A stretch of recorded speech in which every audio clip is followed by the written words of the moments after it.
Nesta manhã, nós estudaremos a respeito da extraordinária presença de Jesus. Ela é extraordinária, não é? Ela é assim na sua vida? Você tem experimentado assim da presença do Senhor algo de sobrenatural?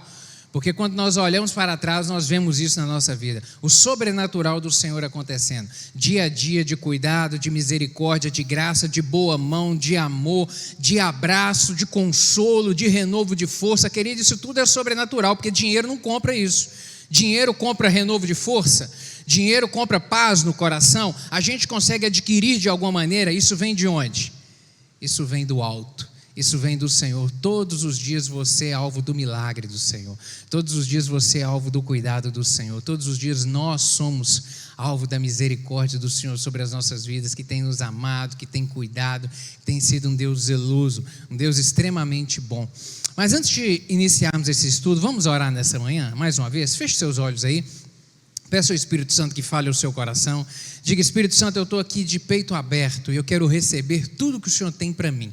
Fala comigo. O Senhor conhece o meu coração, as minhas necessidades, os meus anseios, as dores de repente da sua alma. Deus está vendo. Deus está vendo, e Ele tem renovo para você nessa manhã. Ele tem um bálsamo a ser derramado sobre o seu coração nesta manhã. Pai querido, nós te damos graças mais uma vez, exaltamos o teu santo nome, reconhecemos que só o Senhor é Deus no céu, na terra e nas nossas vidas, porque reconhecemos Jesus Cristo como o único e suficiente Salvador.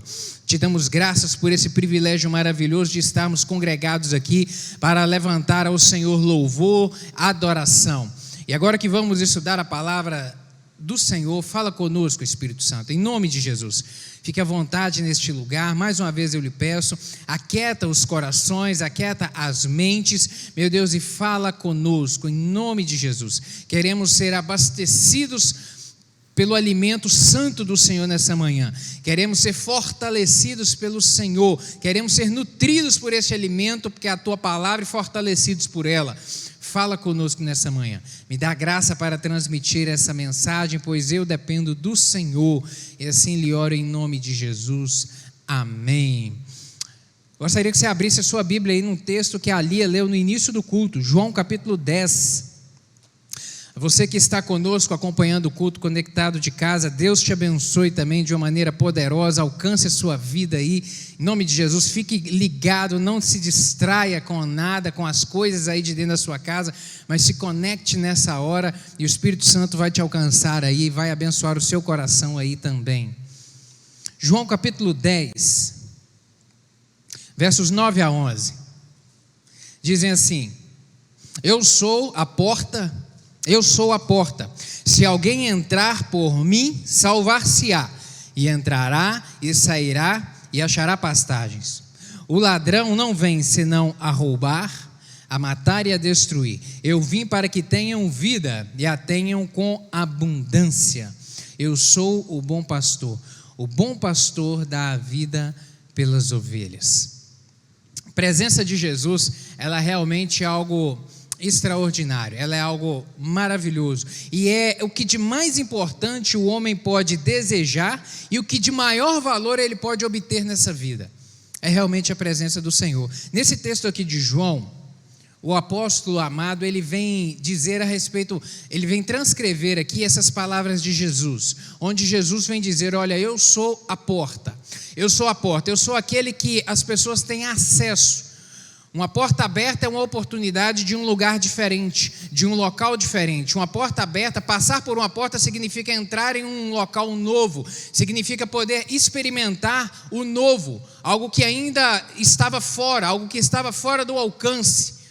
Jesus vem dizer: eu sou essa porta, eu sou aquele pelo qual você pode se achegar e dentro de mim você será abençoado e por mim você será abençoado. Porque ele diz: eu sou a porta e se alguém por mim entrar, será salvo.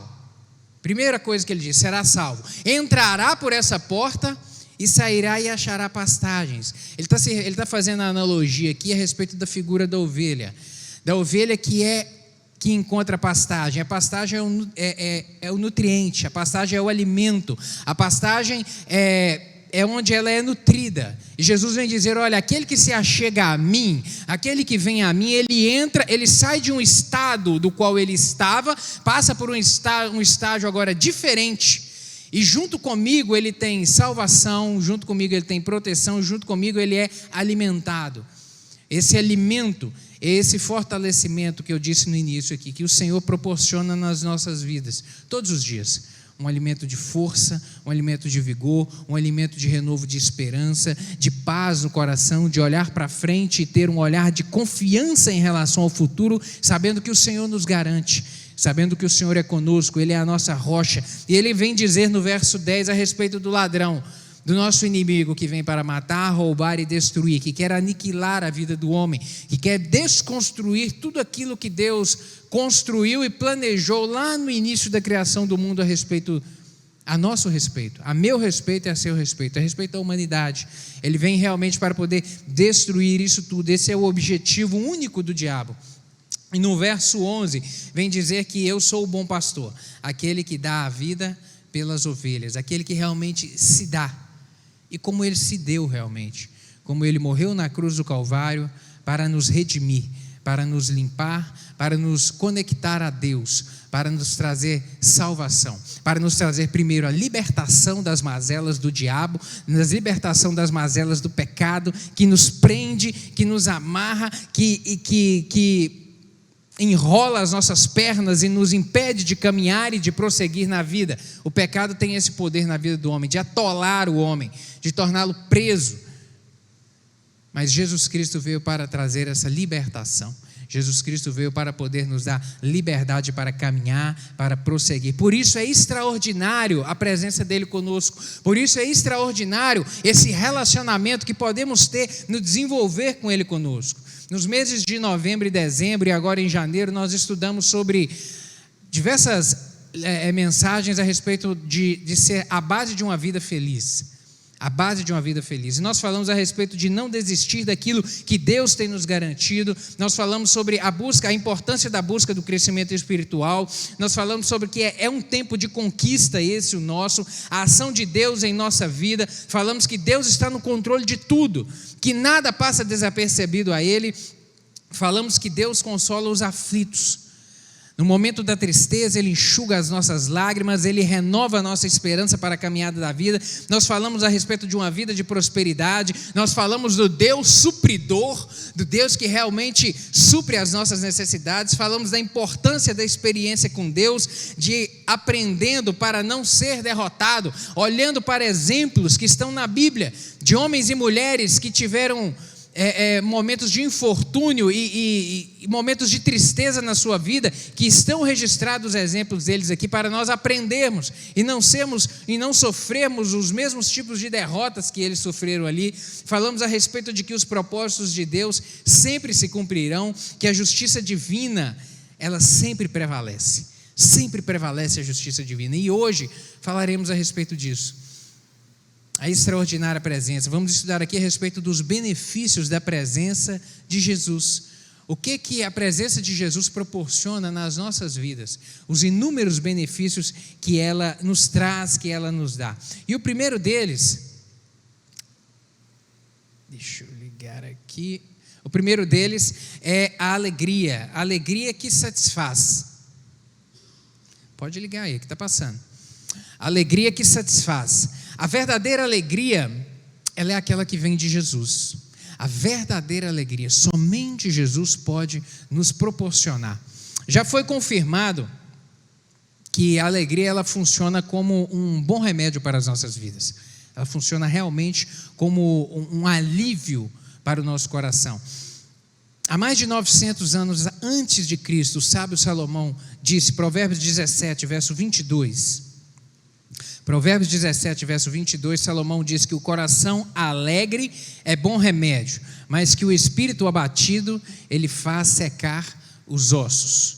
O coração alegre é bom remédio, mas o espírito abatido faz secar os ossos. O espírito abatido, ele causa um mal. O coração alegre, ele tem a capacidade de regenerar as forças. O coração alegre traz esperança, traz fortalecimento. Um coração alegre traz realmente confiança para a caminhada da vida. Um coração alegre sara feridas das emoções. Um coração alegre sara o nosso corpo. Sara o nosso corpo. E o oposto, o sábio Salomão vem dizer também que é realidade. Um coração doente, um espírito abatido, que é um coração doente, emoções doentes, elas têm a capacidade de secar os ossos. Um coração doente, ele adoece o corpo. Um coração cheio de rancor, um coração cheio de ódio, um coração cheio de mágoa, ele tem a capacidade de adoecer a nossa carne, de nos tornar desfuncionais no nosso funcionamento. Ele tem a capacidade de nos fazer perder a capacidade de produtividade, a capacidade de relacionar com pessoas. Um coração doente, ele mata. Sabe, Salomão vem dizer isso há tanto tempo atrás. E hoje, a neurociência, ela comprova isso. Hoje, a ciência, ela estudou já esse assunto e ela tem estudos que comprovam, que confirmam isso que Salomão disse há quase 3.000 anos atrás. Há um ramo da neurociência dedicado ao estudo da chamada neurociência da felicidade. E esse assunto, ele é de uma relevância tão grande que a relevância dele foi evidenciada no Fórum Econômico Mundial, que aconteceu em Davos em janeiro de 2019, onde professores da Universidade de Iowa, nos Estados Unidos, apresentaram estudos lá no Fórum Econômico Mundial, onde se reúne as autoridades, as maiores autoridades do mundo, presidentes, primeiros ministros, se reúnem nesse fórum para olhar para o futuro e traçar estratégias para o futuro. Agentes econômicos e políticos lá se reúnem. E professores de Iowa apresentaram estudos lá para demonstrar a respeito da importância da felicidade na vida do homem e do benefício dela na vida do homem. Eles disseram apresentaram estudos demonstrando que a felicidade, a capacidade que ela pode impactar a vida física e emocional das pessoas, tornando-as produtivas, solidárias, criativas e capacitadas a lidar com as adversidades e capacitadas a lidar com problemas. Eu transcrevi aqui um trecho do que eles disseram. Se puder, Fernando, coloca na tela inteira aí, por favor. Diz assim esse estudo: estudos têm demonstrado, por exemplo, que as emoções positivas melhoram as relações sociais e estimulam a confiança e a compaixão e agregam benefícios para a saúde. Pessoas felizes e mais capazes de reagir positivamente diante de situações negativas, elas são menos impactadas pelos efeitos do estresse e se mostram mais resilientes diante de adversidades. Já a incapacidade de manter emoções positivas é um marcador importante da depressão e de outras psicopatologias. Isso é a ciência comprovando o que Salomão disse há quase 3.000 anos atrás. A importância, o bem, que pessoas felizes elas são mais capazes de reagir positivamente às adversidades da vida. Pessoas que têm um estado de felicidade na vida, elas vivem melhor, elas se comportam melhor, elas se desenvolvem melhor. E eles continuam dizendo que o bem-estar psicológico enseja a redução da taxa de cortisol, o hormônio do estresse, o qual, em patamares mais elevados, vem sendo associado também a um aumento das inflamações. O cortisol é um hormônio que o nosso próprio corpo produz e que ele tem a capacidade de gerar estresse. E o estresse, em níveis elevados, ele produz um mal para o nosso corpo, ele causa inflamação, causa dores, causa um mal. Você já viu pessoas que têm doença psicossomática? Ela vai no médico, investiga, o médico faz exame e não acha absolutamente nada, mas a pessoa está com dores, a pessoa está com mal, sente umas dores constantes no corpo, doença psicossomática. O corpo dela está produzindo hormônios que está causando dores nela, causando um mal. E esse estudo, e a referência dele está aqui, é a publicação do Albert Einstein, Instituto Israelita de Ensino e Pesquisa, feita agora em junho de 2019, demonstrando que a felicidade, ela traz bem para o homem, ela promove o bem, dá uma qualidade de vida para o ser humano, o bem-estar. E quando Jesus está presente, sempre é motivo de alegria. É verdade, não é? Fala sério. Quando Jesus está presente, onde Jesus entra, onde Jesus se manifesta, onde Jesus se move, sempre é motivo de alegria, porque Ele tem a capacidade de transformar as situações, porque Ele tem a capacidade de mover, de quebrar grilhões, de libertar a mente, de dar um sentido novo, de dar uma razão nova, de dar uma estratégia, de dar uma luz, de dar uma direção. Ele move essas coisas, Ele modifica essas coisas, e isso produz em nós alegria, a alegria de ter a presença, a alegria de saber que a companhia dele está conosco todos os dias, promove um bem-estar dentro de nós, a certeza de sabermos que temos um Pai que nos ama, que cuida de nós, que apesar das circunstâncias difíceis que a gente vem a caminhar na vida, e quando por ela estamos passando, sentimos a paz, e a felicidade, ela é decorrente da presença de paz. Alguém aflito, ele tem alegria? Alguém que está angustiado, que está preocupado, ele tem felicidade? Não tem. A felicidade e a alegria são decorrentes da presença da paz, elas estão associadas. E por que Jesus vem dizer que Ele é a paz? Em diversos trechos nós lemos isso na Bíblia, onde Jesus vem dizer que eu sou a paz, que eu promovo a paz, a minha presença traz paz, porque Ele sabe que o homem precisa de paz, para poder andar bem, para poder viver bem, para poder gozar a vida que o Senhor nos dá, para vivermos bem. A Bíblia registra a história de 2 discípulos que seguiam de Jerusalém para uma aldeia próxima, chamada Emaús. Esses 2 discípulos estavam caminhando, haviam saído de Jerusalém e estavam conversando entre si sobre os acontecimentos ali relacionados à vida de Jesus, a sua vida, a sua morte, a sua ressurreição.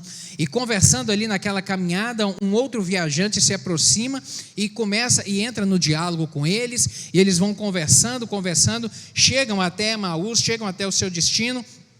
Eles convidam esse viajante a passar a noite, a pernoitar com eles ali na casa, e o viajante aceita o convite, entra na casa, e naquele momento em que ele vai partir o pão, e que ele abençoa o pão e parte, os 2 discípulos reconhecem, é Jesus, e naquele momento Jesus desaparece, e Lucas, ele vem registrar no capítulo 24, verso 32, uma fala desses 2 viajantes. Naquele momento, eles dizem o seguinte, a respeito da alegria que tomou o coração deles, quando aquele viajante que era inicialmente desconhecido começou a caminhar com eles. Lucas 24, 32 está registrado que: e disseram um para o outro: porventura não ardia em nós o nosso coração quando pelo caminho nos falava e quando nos abria as Escrituras?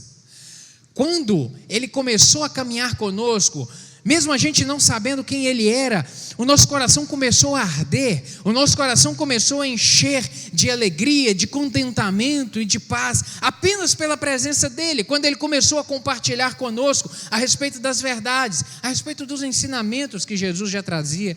A presença de Jesus, sem eles verem e identificarem quem era Jesus, promoveu transformação na vida deles. Quantas vezes não é assim conosco? Em momentos de dificuldade, de angústia, em momento em que nos paramos, nos aquietamos na presença do Senhor, nos voltamos para meditar na sua palavra, nos congregamos num culto como este e começamos a prestar um louvor sincero que brota dos lábios, mesmo sem ver Jesus fisicamente, mesmo sem podermos tocar nele fisicamente, abraçá-lo, a gente consegue sentir pela presença dele algo diferente nas nossas vidas. É a mesma coisa que esses 2 discípulos experimentaram e declararam: olha, quando ele começou a caminhar conosco, a nossa jornada ficou diferente, a nossa jornada, o nosso coração se alegrou, o nosso coração transformou, a gente começou a viagem de um jeito e terminou de outro. É a presença de Jesus. Convide Jesus para a sua jornada, todos os dias. Todos os dias nós temos uma jornada de 24 horas para trilhar, todos os dias. Convide Jesus. Jesus, caminha comigo nessa jornada. Caminha comigo, Jesus. Eu quero o Senhor por perto, porque quando Ele está por perto, a gente tem motivo de se alegrar. As coisas mudam, as coisas transformam. A alegria que vem de Jesus transforma o choro em sorriso, e a satisfação, e nos dá satisfação, e coloca prazer no lugar da tristeza. A gente enfrenta a tristeza? Enfrenta. Salmo 30, verso 5, a parte B, vai dizer que o choro pode durar uma noite, mas a alegria ela vem pela manhã. Vem dizer que o choro dura um tempo, o choro ele não é eterno. A gente não caminha em um estado de sofrimento constante, não, porque há possibilidade disso ser mudado. Há possibilidade, quando nós permitimos que Jesus transforme a situação. Eu sempre digo que a dor ela é inevitável, mas o sofrimento é uma escolha. Entenda isso, a dor ela é inevitável. As circunstâncias da vida, nós estamos sujeitos a elas. Estamos sujeitos a bater o carro, estamos sujeitos a enfrentar doença, estamos sujeitos a enfrentar problema financeiro, problemas de relacionamento, estamos sujeitos a enfrentar a perda de um ente querido, de alguém próximo que nos causa tanta dor. A dor ela é inevitável, porque nós não temos o controle da vida nas nossas mãos, mas o sofrimento é uma escolha nossa. É uma escolha do homem decidir se ele vai continuar chorando, lamuriando a perda e remoendo aquela dor no coração, como há pessoas que escolhem viver assim, anos e anos remoendo a dor de uma perda, a perda de um relacionamento, anos e anos remoendo a dor de uma perda financeira, anos e anos remoendo relacionamentos que foram quebrados há tanto tempo. Isso vai causando dor, a pessoa vive com mágoa, vive com angústia e não progride na vida e não vai adiante. É uma escolha, mas quando se enfrenta esse momento difícil, quando se enfrenta esse baque, esse sofrimento e aquela dor inicial ali, que realmente há o choro, e há um tempo de um choro, há um tempo que a gente realmente chora, isso não tem problema. Jesus chorou, por que você não vai chorar? Porque eu não vou chorar? Se o próprio Senhor Jesus chorou pela perda de um amigo que ele amava, o choro, ele acontece, a dor, ela é inevitável. Mas a gente pode escolher viver diferente. A dor, a gente sofre ela, mas quando a gente entrega nas mãos de Jesus e fala: Jesus, Espírito Santo me renova, Espírito Santo traz alegria para minha alma, Senhor, eu libero perdão para aquele que me fez mal, eu não quero carregar nos meus ombros, meu Deus, a mágoa, eu não quero carregar nos meus ombros o rancor a respeito de ninguém, eu libero perdão. Ele me ofendeu, ela falou mal de mim, mas eu libero perdão, escreveu na rede social lá um monte de asneira a meu respeito, mas eu libero perdão e eu não quero carregar nada disso no meu coração. E aí eu decido caminhar diferente. E aí o Espírito Santo vem encher o coração e começa a transformar as emoções, vai sarando, e aí a pessoa agora vive de uma maneira diferente. Eu tive uma grande perda, eu tive uma perda financeira muito grande, mas eu creio que Jesus é Deus que há de tudo prover. Eu perdi alguém amado, um ente querido, mas Senhor, me renova. Senhor, a minha alegria é o Senhor. Senhor, eu declaro que o Senhor vai continuar me sustentando, vai continuar sustentando a minha casa, as minhas forças a cada manhã. E aí a gente decide caminhar assim, vai progredindo dia a dia e reconstruindo e construindo de novo e começando de novo. Deus é Deus de alegria. Deus é Deus de alegria. Deus é Deus que transforma. O choro passa, mas a alegria do Senhor nas nossas vidas, ela é constante, ela tem a capacidade de produzir, de escrever coisas novas na nossa vida. Salmo 32, abra por favor aí a sua Bíblia. Salmo 32, Davi, ele vem falar a respeito da importância da comunhão com o Senhor. Por quê? Porque essa alegria, como eu disse aqui, ela é promovida pelo nosso relacionamento com o Senhor. Mas essa comunhão com o Espírito Santo do Senhor, ela decorre da santificação. Ela decorre de decidirmos caminhar com uma vida reta perante o Senhor. E que a ausência dessa santificação, ela vai promover o nosso afastamento de Deus, a quebra dessa comunhão. E isso vai trazer uma dor no coração. Salmo 32 vem dizer o seguinte: bem-aventurado aquele cuja transgressão é perdoada e cujo pecado é coberto. Bem-aventurado o homem a quem o Senhor não imputa maldade e em cujo espírito não há engano. Enquanto eu me calei, envelheceram os meus ossos pelo meu bramido em todo dia.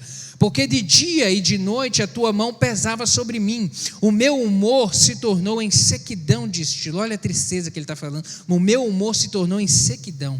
Agora, confessei-te o meu pecado e a minha maldade não encobri. Dizia eu, confessarei ao Senhor as minhas transgressões, e tu perdoaste a maldade do meu pecado. Pelo que todo aquele que é santo orará a ti, a tempo de te poder achar.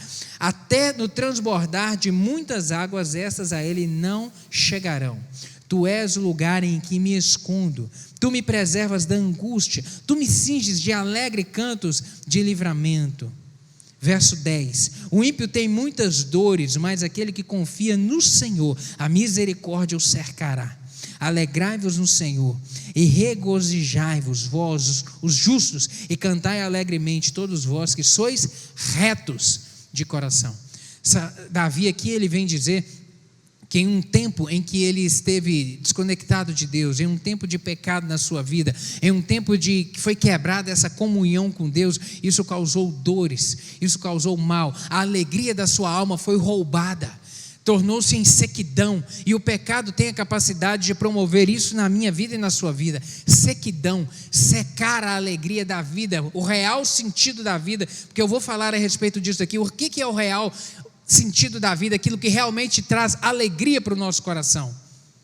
É a presença do Senhor. E quando há essa quebra, a tristeza, o pecado tem a capacidade de promover tristeza na nossa alma, em razão disso. E aqui está na palavra do Senhor a importância de viver em santidade. Pecou, errou, caiu, escorregou no tomate, fez o que não deveria fazer, falou o que não deveria falar, reata, é pedir perdão, é voltar atrás, e é pedir perdão também ao Senhor. Meu Deus, eu errei, Senhor, me perdoa, para essa comunhão ela não ser quebrada com o Espírito Santo, para que haja paz no nosso coração, para que haja esse relacionamento gostoso, e o Senhor e a presença dEle produza isso nas nossas vidas, alegria. Por isso ele vem terminar o Salmo, ele começa narrando um momento de tristeza, e ele vem terminar dizendo: olha, alegrai-vos. Há motivos para alegrar aqueles que são retos de coração, aqueles que decidem caminhar de maneira correta à luz dos princípios do Senhor. A alegria do Senhor, ela é sobrenatural. A alegria de Jesus, ela é sobrenatural. Ela é sobrenatural por duas razões: porque ela é impossível de explicar e ela independe das circunstâncias. É sobrenatural por causa disso. Não se explica paz. Paz a gente sente.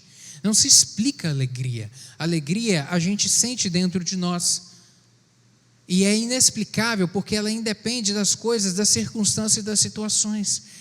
A presença de Jesus, ela é sobrenatural por conta disso. E aquilo que Ele opera nas nossas vidas é sobrenatural, porque aonde Ele entra, Ele tem a capacidade de modificar as coisas. Por isso ela é sobrenatural. E repito, independe daquilo que está à nossa volta, independe do quadro, independe da saúde, independe da situação financeira, independe dos fatores humanos e terrenos. É lógico que, pastor, uma vida de caos e uma vida de desgraça, a pessoa vai viver em felicidade? Jesus não deseja isso, nem para mim, nem para você. Jesus não deseja caos, não deseja tragédia. Jesus não deseja isso. Nós falaremos a respeito disso aqui. Qual que é o propósito dele para as nossas vidas? Vida em abundância. Nós lemos lá em João, capítulo 10. Eu vim para que tenham vida e a tenham em abundância. Então, aquilo que o Senhor tem a promover na vida do homem é o progresso. É a reconstrução. Enfrenta-se dificuldades, mas não se morrem nelas, não se fica atolado nelas o resto da vida. O Espírito Santo vai transformando as situações, primeiro transformando a mentalidade, primeiro transformando o coração, enchendo de ânimo, e depois transformando aquilo que está ao nosso redor. A gente vai transformando as circunstâncias e as situações através da graça do Senhor em nossas vidas, restaurando relacionamentos, decidindo levantar e dar passos firmes em relação ao progresso. Isso é a presença do Senhor, por isso que é sobrenatural o que essa alegria promove nas nossas vidas e o que Jesus promove através dela em nós. Jesus sempre proporciona o melhor. O desejo dele para nós é esse, sempre o melhor. Tem um evento em que Jesus foi convidado para uma festa de casamento, e naquela festa o vinho acabou. A Maria, mãe de Jesus, que possivelmente era muito próximo ali da família, tomou conhecimento daquilo rápido e procurou Jesus e disse para ele: olha, Jesus, o vinho acabou. Jesus deu as instruções ali para encherem as talhas de água e transformou aquela água em um vinho de excelente qualidade. Fez um milagre, fez algo realmente extraordinário ali. Aquele ato de Jesus, ele trouxe uma grande alegria para aquela família, proporcionou uma grande alegria. O milagre, ele não foi apenas para suprir a necessidade da ausência do vinho para a festa. Não foi somente isso. Ele promoveu alegria para a própria festa. Sabe, querido, na Bíblia, o vinho, ele tem significado de alegria. Ele tem esse significado na Bíblia, de promover alegria, de alegria. E a gente sabe que o mundo, ele proporciona algumas alegrias. Ele proporciona. Só que essas alegrias que nós somos capazes de vivenciar aqui no mundo, com as circunstâncias ou com as coisas que nós podemos fazer, elas são passageiras. Uma viagem é algo extremamente gostoso de se fazer, sabe? Isso é bom, traz alegria, traz felicidade, mas isso passa. Essa alegria passa. A alegria de se adquirir alguma coisa, de construir uma casa nova e de mudar para uma casa nova, é gostoso, mas essa alegria com o tempo passa. A alegria de se adquirir um carro 0 quilômetro, um carro novo que você queria, você trabalhou, você se empenhou, é gostoso, traz uma alegria? Traz, mas com o tempo ela passa, porque com o tempo as coisas vão ficando normais. As coisas vão ficando normais. E essa alegria, ela é passageira, satisfaz apenas por alguns momentos. E por isso a gente tem que ter muito cuidado. Cuidado com falsas propostas de alegria. Falsas. Eu relacionei 3 aí: riqueza, consumismo e liberalismo. Falsas propostas de alegria. Falsas, porque se riqueza promovesse felicidade, trouxesse alegria para a vida do homem, pessoas de grandes patrimônios não estariam divorciando, não estariam com o casamento acabado. Pessoas que têm patrimônio não viveriam em depressão, não estariam enchendo consultórios de psicólogos e psicanalistas. Pessoas ricas não estariam suicidando. Pessoas ricas viveriam uma qualidade de vida muito melhor do que o restante da sociedade. E isso é verdade? Não é. Tem um estudo que mostra que a taxa de suicídio ela é maior na parte norte do Equador do que na parte sul. Os países que estão localizados acima da linha do Equador são os países ricos, de primeiro mundo, em geral, no mapa mundi. E aqueles que estão abaixo da linha do Equador são os países mais pobres do mundo. As taxas de suicídio, elas são maiores na linha acima do Equador do que abaixo do Equador. Estudos dizem isso. Países de primeiro mundo, onde há excelentes oportunidades e qualidades de vida, pessoas desistem da vida. Então não é a riqueza, não é aquilo que se pode obter que tem a capacidade de preencher e promover a alegria no coração do homem. Consumismo, adquirir coisas, comprar, achar que é o comprar, o poder comprar é que vai trazer alegria. A gente sabe que não é isso, mas é uma falsa ilusão que o sistema que a gente vive prega, que o sistema que a gente vive ensina e quer incutir na nossa mente, na mente dos nossos filhos, que isso é que vai promover a verdadeira alegria. Liberalismo. Quanto nós vemos isso? Assista desenho junto com seus filhos, para você ver, aqueles que têm filhos pequenos. Tudo aquilo que ensina nos desenhos está ligado a liberalismo, a não obedecer regras, a não precisar de obedecer regras, não precisar de obedecer pai e mãe, a eu fazer as minhas próprias escolhas, a eu não estar sujeito a absolutamente nada, meu corpo, minhas regras, eu faço as minhas regras, quando na verdade isso não vai promover felicidade alguma na vida de ser humano nenhum. Cuidado com falsas propostas de alegria, cuidado com a busca pelo prazer imediato, com imaginar que alcançar algo que de imediato vai trazer alegria ou uma satisfação, será aquilo que vai preencher o vazio da alma. E eu citei 3 aqui: o sexo antes do casamento, o adultério e o enriquecimento a qualquer custo. Não promovem a felicidade, vai promover aquela alegria momentânea, aquele prazer momentâneo, mas vai passar. E nós vivemos hoje num contexto onde essas duas coisas são invocadas: falsas propostas de alegria e a busca pelo prazer imediato. Você tem que ser feliz hoje, você tem que ser feliz agora na sua juventude. Aproveite o seu tempo agora, e não importe, não, o amanhã é o amanhã. Vivemos num sistema que prega isso para nós todos os dias, prega isso para os nossos filhos todos os dias, tenta incutir isso na mente da nossa juventude todos os dias. Por isso temos que estar embasados, estudar e não cansar de estudar e meditar nessa palavra, porque ela é que vai trazer a vida. Somente a alegria que vem do Senhor, ela é permanente. Somente a alegria que vem do Senhor, ela é permanente. Somente, fique ligado. E aqui fique ligado a duas coisas. Fique ligado porque Deus quer seu bem, e para isso Ele deixou princípios para você viver. Deus deseja o seu bem. Para isso Ele deixou princípios registrados na sua palavra, para que eu e você apliquemos na nossa vida, e através disso a gente possa viver bem. Salmo 19, verso 8. A palavra do Senhor diz que os preceitos do Senhor são retos e alegram o coração. O mandamento do Senhor é puro e ilumina os olhos. Os preceitos do Senhor são retos e alegram o coração. Ou seja, os preceitos, os princípios, aquilo que o Senhor deixou registrado, alegra a nossa alma. Viva de acordo com isso, e você vai encontrar o verdadeiro sentido para a felicidade na sua vida. Você vai viver em um estágio emocional diferente daquilo que o mundo prega, porque o mundo caminha diferente, em uma direção diferente dos princípios da palavra da verdade. Paute sua vida de acordo com ela. E também lembre-se do que Deus fez. Lembre-se sempre do que Deus fez. Salmo 92, verso 4 diz: pois tu, Senhor, me alegraste pelos teus feitos, exultarei nas obras das tuas mãos. Alegre-se, lembre-se do que Deus tem feito na sua vida. Olhe para trás e veja as coisas que o Senhor tem promovido até aqui na sua vida. Eu tenho certeza que você vai ter inúmeros motivos de gratidão, inúmeros motivos para falar: Deus, muito obrigado porque o Senhor me ajudou no dia que eu estava mal, muito obrigado pela provisão de cada dia, muito obrigado pela família. Você tem inúmeros motivos para ser grato. Gratidão. Felicidade depende de gratidão, porque a insatisfação, o contrário da felicidade é o descontentamento. A insatisfação, um coração insatisfeito e descontente, ele jamais será alegre. Por isso que a Bíblia vem nos apontar sempre e nos direcionar e nos conduzir a sermos gratos a Deus pelo tão bem que Ele tem nos feito, gratos a Deus pelo seu cuidado e amor eterno para com as nossas vidas. A partir do momento que a gente vive em gratidão, a gente consegue viver e experimentar também alegria no coração.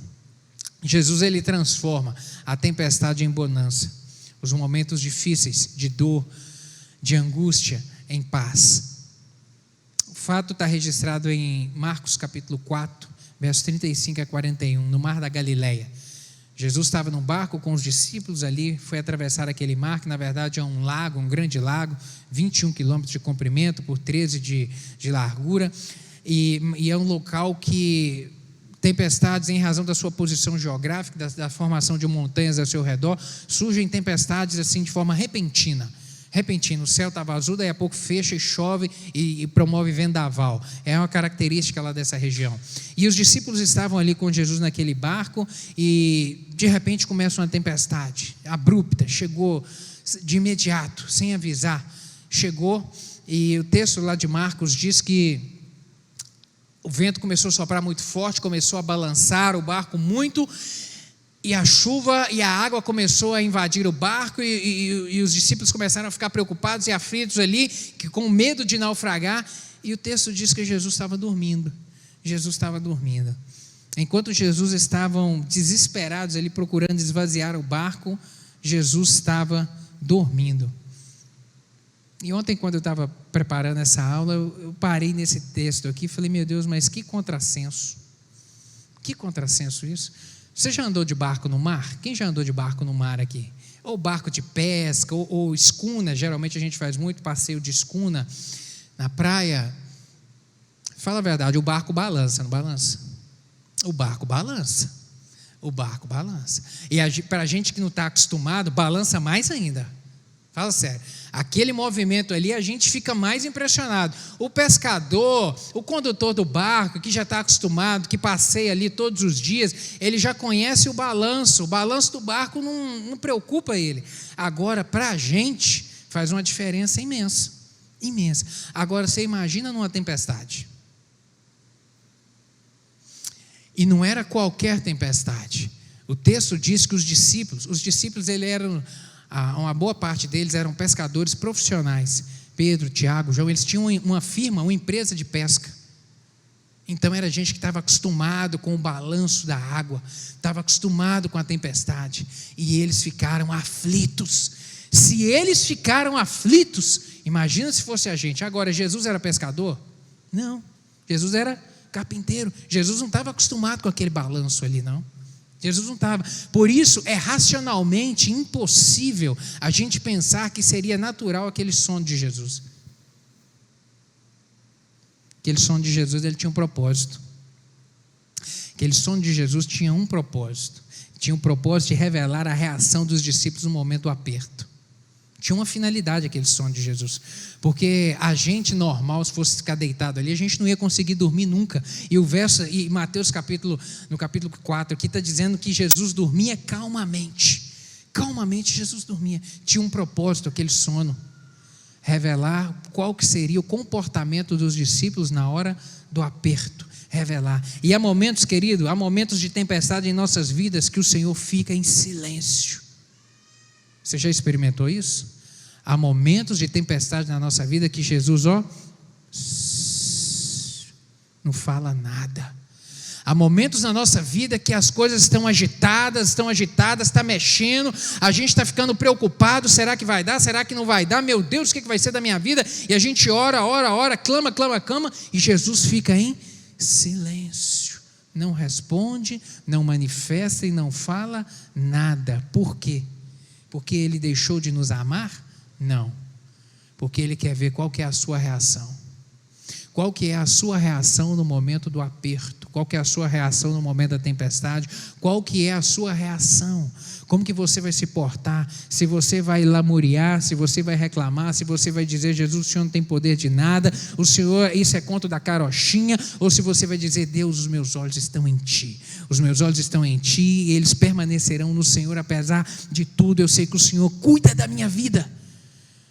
Deus está de olho em você, querido. No momento da tempestade, que Ele se calar, tenha isso no seu coração. Deus quer ver a minha reação. Deus quer ver a minha reação. Não porque Ele deixou de se importar comigo, mas Ele quer ver como eu vou reagir. E quando passamos por uma tempestade, por vezes nós esquecemos as promessas do Senhor e daquilo que Ele tem a respeito de nós, e às vezes a gente entra em pânico, como os discípulos entraram em pânico aqui nesse momento. Tinham a promessa de que chegariam ao outro lado e tinham a presença de Jesus com eles, mas ficaram em pânico. Você tem promessas na sua Bíblia, na sua vida. A Bíblia registra inúmeras promessas para mim e para você, a meu respeito e a seu respeito, e uma delas é que Jesus está conosco todos os dias. Então por que do pânico? Por que de viver em pânico? Por que na hora da angústia viver atormentado? Volte-se para a palavra, volte-se para a mensagem, volte-se para as promessas, abrace-as, recorde delas, vivencie elas novamente. É assim que a gente vai sendo fortalecido, meu querido, para a caminhada da vida. A presença de Jesus na nossa vida não significa ausência de tribulação ou aflições, mas significa que Ele tem poder de fazer cessar as tempestades, por mais forte que elas sejam. Amém? Por mais fortes que elas sejam, a gente vai enfrentá-las, mas o Senhor estará conosco e nos dará vitória, porque Ele nos garante a vitória. Glória a Deus por isso. Um outro benefício de termos Jesus conosco, da presença de Jesus conosco, é o socorro no momento da aflição. Ele socorre o aflito, aquele que está num momento de dificuldade. A presença de Jesus nos garante socorro. A Bíblia cita o caso de duas pessoas que estavam num momento de grande aflição na sua vida e que clamaram socorro. Mateus capítulo 15 vai falar a respeito da mulher cananeia, que tinha uma filha que estava terrivelmente endemoniada. E Lucas capítulo 18 vai dizer daquele cego que estava sentado ali à beira do caminho, no caminho ali indo para Jericó, o cego Bartimeu. Ambos clamaram com insistência pela misericórdia de Jesus. E ambos foram atendidos. Isso significa, querido, o grau de confiança, porque quando se clama a alguém, quando se pede socorro a alguém, é porque tem-se, aquele que está pedindo socorro, sabe a quem pode pedir. Você não vai pedir socorro a quem não pode te ajudar. Você só vai pedir socorro a quem pode te ajudar, a quem você sabe que pode te ajudar. E quando se faz, e o ato desses dois personagens aqui nesse momento, estava demonstrando, na verdade, o grau de confiança que eles tinham em Jesus, na capacidade que Jesus tinha para trazer solução para a vida deles naquele momento, do que eles precisavam. Sabe, infelizmente a gente tem visto na caminhada cristã que muitas pessoas deixam de clamar por Jesus na hora de aperto, ou na hora do aperto, porque não creem, às vezes, que ele tem condição de solucionar o problema, não tem condição de trazer solução. Quantas pessoas, às vezes, vêm compartilhar com a gente algumas situações difíceis, eu disse, você já orou especificamente a respeito disso? Ah, não, ainda não, vou começar a orar. Não, você está precisando de socorro, querido? Clame, ore, dobre os joelhos e ore. Mateus capítulo 7, versos 7 e 8, Jesus Cristo vem dizer: pedi e dá-se-vos-á, buscai e acharei, batei e abri-se-vos-á, pois todo aquele que pede recebe, o que busca e encontra, e a quem bate será aberto. Peça, ore, clame, insista. Não pare de clamar, persevere em clamar, apresente ao Senhor e diga: Deus, eu preciso do teu auxílio, Deus, eu preciso da tua provisão, Deus, eu preciso que o Senhor se manifeste. Clamar, querido, clamar, porque o socorro vem dele. Jesus não nos despede de mãos vazias, ele nos socorre, ele entra com a provisão no momento certo. E um outro benefício que nós vemos da presença do Senhor é que as suas misericórdias, elas nos alcançam. É a causa de não sermos consumidos, e ela nos alcança, sabe? Alguns pensam que recebem, que são abençoados, ou que serão abençoados pelos atos que realizam, pelos seus feitos, pelos seus atos de bondade, por ajudar pessoas, que as boas ações vai redundar para ela bênçãos do Senhor. Não é isso que a Bíblia diz, não é isso. Isaías capítulo 64, verso 6, o profeta vai dizer que nós somos como imundo perante o Senhor, e que todas as nossas justiças são para Ele como trapos de imundícia. Ou seja, o que o profeta está dizendo? Que nada que a gente faça, nós vamos merecer algo da parte de Deus. Nada que a gente faça vai nos tornar merecedores da graça do Senhor e da bênção do Senhor nas nossas vidas. Nada que a gente faça, nada. Porque o profeta vem dizer: nós somos como imundo, e os nossos feitos, por mais que a gente tente ser bom, ainda assim os nossos atos são como trapos de imundície. Agora, aqueles que têm um olhar pessimista a respeito dessa mesma circunstância, e dizem que não merecem nada de Deus, e que a sua vida está ao bel prazer, segue ao bel prazer, de acordo com as circunstâncias do mundo, o que também é uma inverdade, porque a Bíblia diz que nós somos amados do Senhor, que Deus nos ama. Nós não somos, nada que façamos nos torna merecedor, mas que Ele decidiu nos amar. Ele nos ama, Ele cuida de nós, Ele cuida de nós. Isaías, o profeta vem dizer no capítulo 49, verso 15, que acaso pode uma mulher esquecer do filho que ela amamenta, que mama, de sorte que não se compadece do filho do seu ventre, mas ainda que se ela vier a se esquecer dele, eu todavia não me esquecerei de ti. Vem dizer de uma maneira bem clara, tanto lá no Antigo Testamento quanto no Novo Testamento, 1 Coríntios capítulo 6, verso 20, Paulo vem dizer que vocês foram comprados por alto preço, portanto glorifiquem a Deus com o corpo de vocês. A Bíblia, de ponta a ponta, de Gênesis a Apocalipse, vem nos mostrar de uma forma muito clara que somos amados do Senhor, que Deus nos ama e que Ele se importa conosco e tem prazer em relacionar conosco, prazer em nos abençoar. Sabe, querido, o que eu aprendo com isso? De uma forma muito clara, é que o Senhor tem respostas abençoadoras para mim e para você no tempo de hoje, quando clamarmos.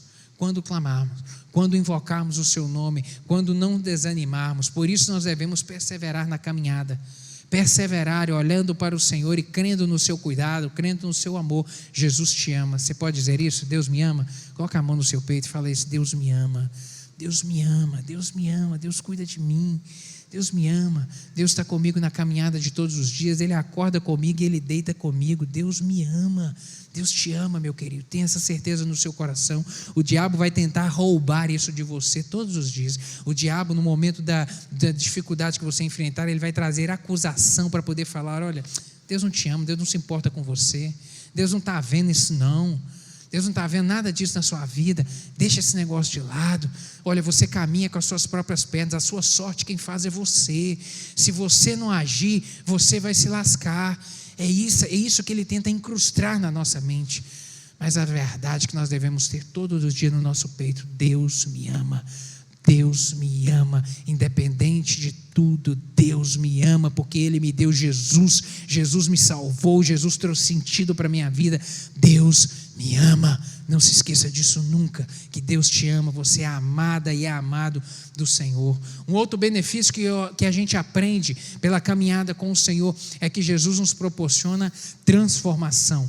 Quando uma pessoa ela se aproxima de Jesus, ela abre o seu coração para o Senhor, ela realmente é impactada, ela é mudada.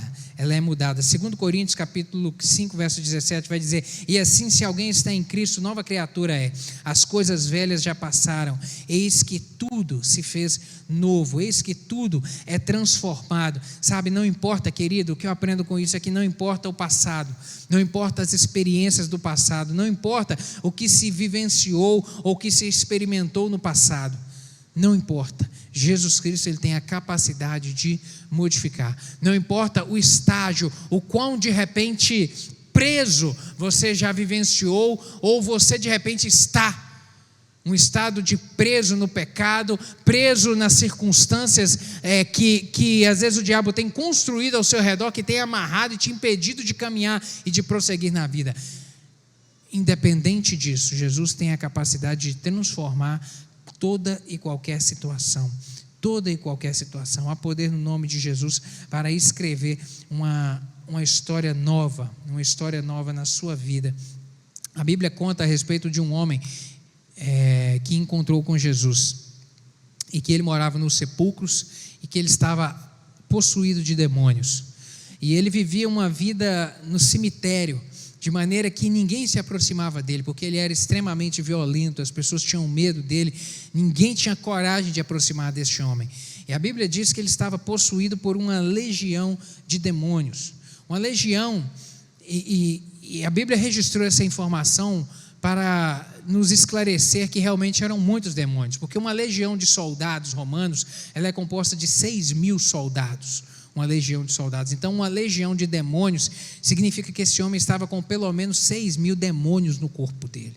Se um já faz um estrago imenso, você imagina 6.000, a vida desgraçada que era desse homem. Olha que produziu na vida dele.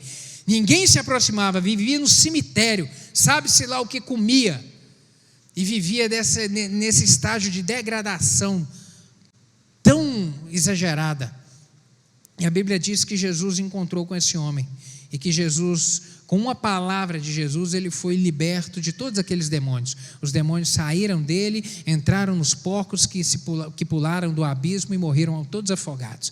Jesus promoveu libertação, e as pessoas da cidade tomaram conhecimento, vieram e puderam ver e constatar que aquele homem estava sentado, lúcido e em paz, conversando normalmente. Havia realmente sido liberto, havia acontecido ali uma mudança radical na vida dele. Sabe, querido, e o que eu aprendo nesse exemplo é que, por mais deprimente ou decaída que seja a situação atual, a sua situação atual, há poder no nome de Jesus para libertar e escrever uma nova história na sua vida. Eu não sei se há coisas que você está amarrado, eu não sei se há coisas que está prendendo você nessa manhã, coisas que você está cansado de vivenciar e está vivenciando de novo, e que te impedem de progredir nas áreas de relacionamento da sua vida, na área da saúde, nas suas emoções, que tem te impedido de ter um relacionamento mais profundo com Deus. Não sei se de repente seja a sua realidade nessa manhã, mas eu quero te dizer que há poder no nome de Jesus para te libertar de tudo aquilo que tem amarrado e te prendido de caminhar com Ele e de experimentar a vida abundante que Ele tem para você, em nome de Jesus. Outro benefício que nós vemos do relacionamento com o Senhor, da proximidade da presença dEle, é que Jesus tem a capacidade de promover o impossível. Aquilo que a gente não pode fazer, o Senhor faz. Aquilo que a gente não tem capacidade de promover, Jesus realiza. Ele tem poder.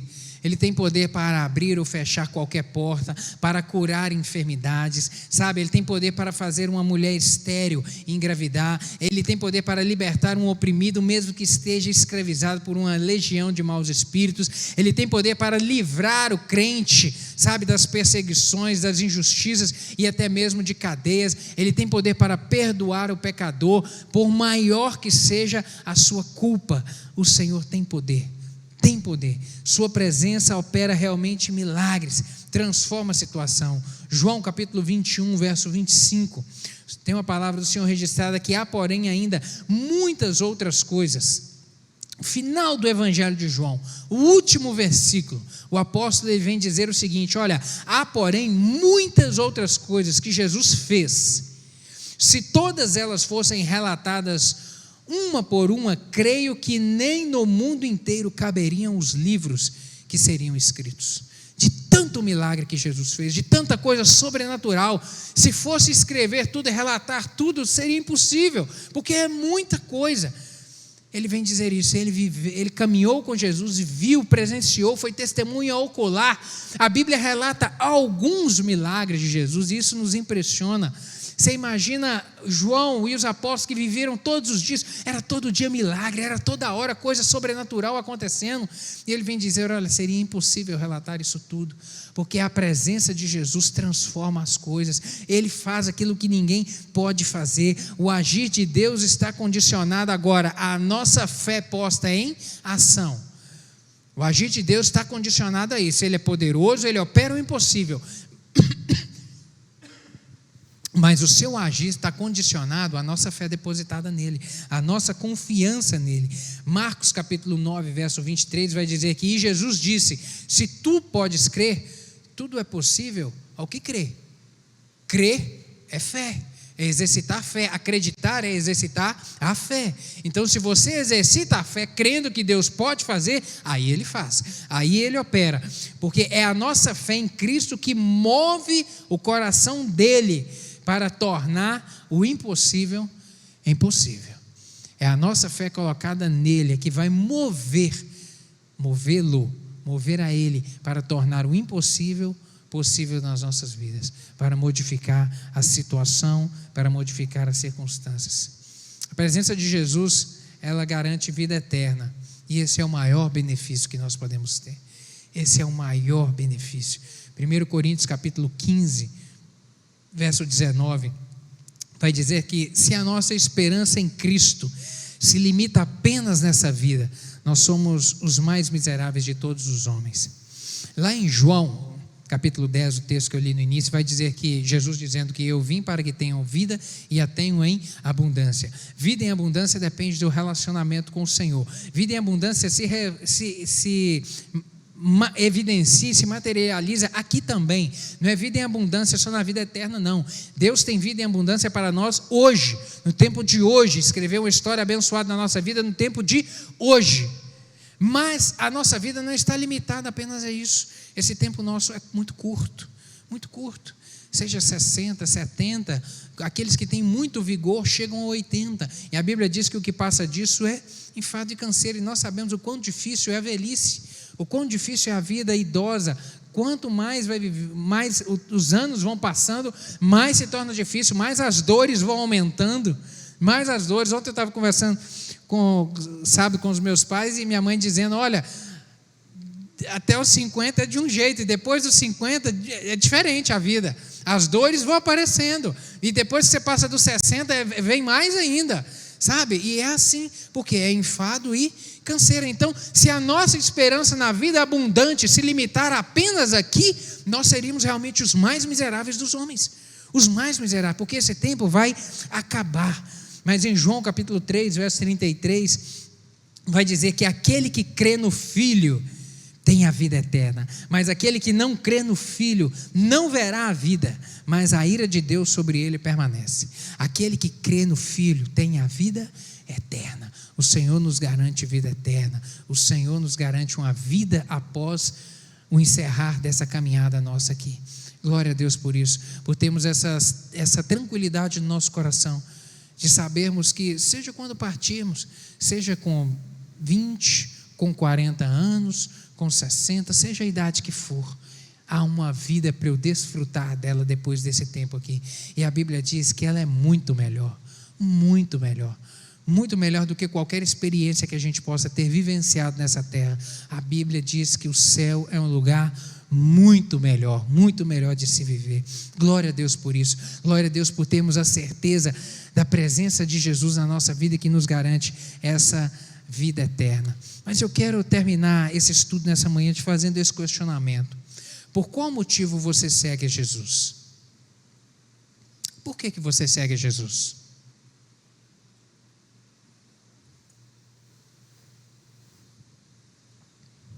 Por quê? Sabe por que eu estou te perguntando isso? Porque no tempo que Jesus esteve caminhando nessa terra, multidões o seguiam, não pelo que ele falava, ou pelo que ele ministrava, ou por causa de Jesus. E ele mesmo vem dizer isso em João no capítulo 6, verso 26. Jesus vem dizer, Jesus respondendo lhes disse: na verdade vos digo que me buscais, não pelos sinais que vistes, mas porque comestes do pão e vos saciastes. As multidões, elas procuravam Jesus porque ele operava milagre, porque ele curava, e porque ele operava milagre, transformava e alimentava as pessoas, multiplicava os pães. As multidões o procuravam por isso. Por que você está procurando Jesus? Por que você segue Jesus? Esse é um questionamento que nós devemos fazer todos os dias. Por que eu sigo a Jesus? Pelo que Ele pode me dar? Pelo que Ele pode fazer na minha vida? Pela prosperidade que Ele pode me dar? Por realizar um milagre? Por curar uma enfermidade? Por transformar a vida de um parente? Por que eu sigo a Jesus? Por que eu sigo a Jesus? Jesus conhece os seus intentos, querido. Jesus sabe nessa manhã de hoje, desse domingo, o que está passando no seu coração. Por que você segue? Por que você está aqui no templo hoje? Por que você está conectado aí? Por que você segue a Jesus? Se você está indo por algum interesse de uma bênção que você pode obter, ou se realmente porque você deseja a presença dele contigo. Essa presença que nós estudamos aqui, que é tão transformadora, tão poderosa. Naquele momento ali, de Jesus conversando com essa multidão aqui, ele fez um discurso exortando a multidão a respeito disso, exortando as pessoas a respeito da razão, da importância, sabe, chamando a atenção delas por motivo da sua vinda ao mundo, a razão pela qual ele estava vindo ao mundo e o que ele representava para as pessoas, explicando o processo da salvação e a vida eterna. Jesus fez um discurso muito duro ali em João capítulo 6, está registrado lá. E como resultado desse discurso de Jesus, ele começou a ver que as pessoas começaram a ir embora para casa. Muitas pessoas levantaram e começaram a ir embora. E inclusive alguns dos discípulos dele, porque ele não tinha só os 12, tinha mais discípulos. Uns dos discípulos também começaram a levantar e ir embora. E aí Jesus vira para os 12 e pergunta: vocês também querem ir? Vocês também querem ir? Vocês também querem me deixar? A porta é a serventia da casa, vocês também querem ir? Querem me deixar? Podem ir. Quereis vós também retirar-vos? Ele perguntou, vocês também querem ir?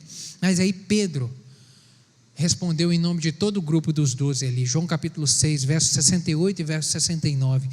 Respondeu-lhe Simão Pedro: Senhor, para quem iremos nós? Para onde iremos nós?